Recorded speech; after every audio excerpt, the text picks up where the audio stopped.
Sir अब बात कर लेते हैं एक लॉ जिसके बारे में मैं चाहता था बहुत टाइम से बात करने के लिए। मैं चाहता हूँ कि हम बात करें रेप लॉज के बारे में। जी सर। तो आमतौर पे ये देखा गया जितनी भी मेट्रो सिटीज़ है इसमें जो रेप केसेस है वो बढ़ते चले जा रहे हैं। लोगों को इनके बारे में अवेयर होना भी ज़रूरी है। साथ ही साथ में मैं इसके बारे में भी जानना चाहूँगा कि बहुत सारे ऐसे केसेस हैं जो एफआईआर तक पहुँच पाते हैं, बहुत सारे ऐसे केसेस हैं जो एफआईआर तक नहीं भी पहुँच पाते। उसका कारण है कि कोई भी इंसान कोई भी व्यक्ति लॉज में फंसना नहीं चाहता, क्योंकि हमारी जो भारत का संविधान है वो जटिल भी है और लचीला भी है, राइट। इस कॉम्प्लेक्सिटी में कोई घुसना ही नहीं चाहता। तो उसको थोड़ा सिंपल शब्दों में अगर आप बता दें, अगर किसी के साथ ऐसा हुआ हो या फिर अगर किसी के साथ भगवान न करे आगे कभी होता है, तो उनको किन किन चीज़ों का ध्यान रखना चाहिए, लॉज तक आने या फिर पुलिस तक जाने में घबराना नहीं चाहिए। इन सब चीज़ के बारे में अगर खुल के बात करेंगे तभी लोगों तक ये अवेयरनेस पहुंचेगी कि जितना हम इसको दबाएंगे ये उतना ही बढ़ता चला जाएगा समाज में। देखिए, हमारी जो सोसाइटी है उसमें एक लोगों ने अपना ना माइंडसेट बना लिया है कि रेप विक्टिम्स को वो एक अलग नज़र से देखते हैं। बिल्कुल सही। इस वजह से जो विक्टिम्स होते हैं वो काफ़ी डरते हैं कि मेरी जो आइडेंटिटी है वो रिवील हो जाएगी, सब लोग मुझे एक गलत नज़र से कल्प्रिट की देखेंगे। नज़र से देखेंगे और उसका उन सभी लोग उसको एक अलग तरह से ट्रीट भी करते हैं। लेकिन मैं बताना चाहूँगा कि ऐसे केसेस में इन कोर्ट्स की गाइडलाइन है कि इनफैक्ट विक्टिम की जो आइडेंटिटी है वो रिवील भी नहीं होती है। केसेस के जो टाइटल्स हैं वो तक नहीं लिखे जाते। लाइक अगर किसी का नेम आर से शुरू हो रहा है तो आर वर्ड तक यूज़ नहीं किया जाता। एक्स एक्स करके और वर्सेस स्टेट जो भी केस का टाइटल होता है वो होता है। कोई भी एफआईआर में नाम या एड्रेस मेंशन नहीं होता है। कोई भी आइडेंटिटी डिस्क्लोज नहीं की जाती है। इवन जो कोर्ट में विटनेस एज अ विटनेस जब विक्टिम स्टेप करती है तो उसको एक पर्दे के पीछे रखा जाता है उसकी, ताकि और कोर्ट में इन कैमरा प्रोसीडिंग होती है। बाकी अदर केसेस के जो एडवोकेट एंड पार्टी होती है उनको कोर्ट में भी नहीं रखा जाता है। तो लोगों को इस चीज़ से नहीं डरना चाहिए कि मेरी आइडेंटिटी रिवील हो जाएगी या ऐसा कुछ होगा, तो ऐसा कुछ भी नहीं है। दूसरी चीज़, लोगों को इसके लिए आगे आना पड़ेगा। मान लीजिए आज एक लड़की इस चीज़ की विक्टिम बनी है, अगर उसने स्टेप नहीं लिया और जो एक्यूज है वो बाहर खुला घूम रहा है तो वो इंस्टेंस कभी किसी और लेडी के साथ भी होगा। तो इसके लिए हमें खुल के उसके लिए आगे आना चाहिए और कंप्लेंट करनी चाहिए, ना कि ये सोचते हो कि मेरी आइडेंटिटी लोगों के सामने रिवील हो जाएगी। ऐसा कुछ नहीं है। उसके लिए police and courts proper guidelines follow करते हैं। तो साहिल जी, स्टार्टिंग से बात करते हैं कि अगर कोई रेप विक्टिम है तो उसके साथ अगर कुछ ऐसा हुआ है तो उसको फर्स्ट स्टेप क्या उठाना चाहिए? सर, सबसे पहले तो उसको नियरेस्ट पुलिस स्टेशन में अप्रोच करना चाहिए। वहाँ पे उन्हें एक फीमेल एसआई रैंक लेवल की जो आईओ है वो अपॉइंट होंगी, जिनको वो अपनी कंप्लेंट या तो रिटर्न में देंगी या उनसे लिखवाएंगी अपनी कंप्लेंट। वहाँ पे आईओ थोड़ी सी एक प्री इन्वेस्टिगेशन करेगी and then she will proceed with the FIR. रही बात आइडेंटिटी की, तो आईओ विल डेफिनेटली नो कि आपकी क्या आइडेंटिटी है, बिकॉज उसको आपके वेयर अबाउट्स पता होने चाहिए। लेकिन वो फाइल में कहीं भी रिटर्न में नहीं आएगा। जो रिटर्न में जो पार्ट रहता है वो सिर्फ पुलिस ऑफिशियल रिकॉर्ड में रहेगा या कोर्ट रिकॉर्ड में रहेगा। उसको जनरल पब्लिक का कोई एक्सेस नहीं होता है उस रिकॉर्ड को। ओके।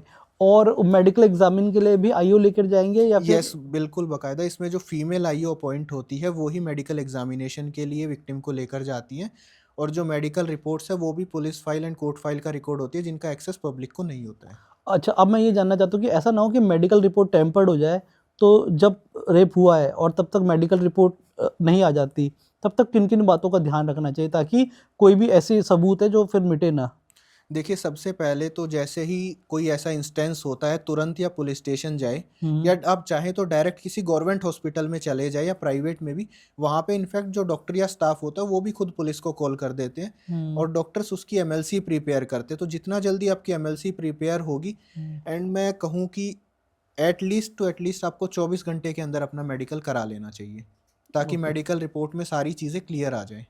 वहाँ पे पुलिस भी प्रेजेंट होती है तो टेम्परिंग के ऐसे कोई चांसेस रहते नहीं। अगर आपको इन केस लगता है कि आपकी यहाँ पे जो मेडिकल रिपोर्ट्स बनाई जा रही हैं वो प्रॉपर नहीं है, तो आप किसी अदर हॉस्पिटल में खुद जाके भी अपना एमएलसी जो है वो प्रिपेयर करवा सकते हैं।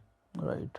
तो अभी तक हमने जो बात की कि विदाउट कंसेंट किसी के साथ सेक्स हो गया या फिर किसी ने ज़बरदस्ती से के साथ कर लिया और तो वो रेप कंसीडर करेंगे। यस। अब मैं बात करने वाला हूँ ऐसे रिलेशनशिप के बारे में जिसमें लड़का और लड़की एक रिलेशनशिप में आते हैं और कुछ टाइम के बाद एक दूसरे के ऊपर ऐसे एलिगेशन लगाते हैं कि इसने मेरे को प्रॉमिस किया था कि मेरे साथ शादी करेगा, या फिर कुछ भी ऐसा फॉल्स एलिगेशन लगा के और वो रेप केस डाल देते हैं। तो इसके बारे में हमारे लॉज क्या कहते हैं? देखिए, रेप को तो आपने खुद ही डिफाइन कर दिया, that is against the consent और विशेस ऑफ अ पर्सन। देखिए, प्रॉमिस ऑफ मैरिज और फॉल्स प्रॉमिस ऑफ मैरिज में एक थिन लाइन का डिफरेंस है। Promise of marriage is that कि किसी पर्सन ने अपने मतलब एक पर्सन ने दूसरे पर्सन को एज अ मैरिज का प्रॉमिस किया और उसके बाद उनके बीच कोई सेक्सुअल इंटरकोर्स हुआ। Promise of marriage, it is a promise of marriage until and unless वो शादी के लिए लोग जा रहे हैं। लेकिन कई केसेस में हम देखते हैं कि लोग शादी का प्रॉमिस करते हैं, खासकर जो यंग बच्चे होते हैं, टेंडर एज में होते हैं, वो लोग अपने पार्टनर को प्रॉमिस करते हैं that we will get married, और वो फिजिकली इंगेज हो जाते हैं, लेकिन बाद में वो प्रोमिसेस टूट जाती है। तो उन केसेस में क्या होता है कि लड़की फिर पुलिस या कोर्ट को अप्रोच करती है और उन केसेस को फॉल्स प्रॉमिस ऑफ मैरिज में ट्रीट किया जाता है, जिसका एक स्पेसिफिक सेक्शन हमारे बीएनएस में इंट्रोड्यूस कर दिया गया है। देखिए, ऐसी सिचुएशन में मैं बताना चाहूँगा कि वैसे जनरली तो मैं कहूँगा कि किसी को आप ऐसा फॉल्स प्रॉमिस करे ही ना।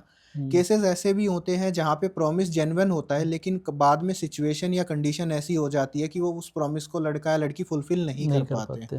तो उन केसेस में होता क्या है कि किसी का बिहेवियर चेंज हो गया है, कुछ फैमिली टर्म्स ऐसे चेंज हो गया है। इनफैक्ट रिसेंट सुप्रीम कोर्ट की जजमेंट भी है जिसमें सुप्रीम कोर्ट का कहना था कि एक promise of marriage due to change of circumstances, उसको एज अ फॉल्स प्रॉमिस या उसको एज अ रेप का बैनर नहीं दिया जा सकता है।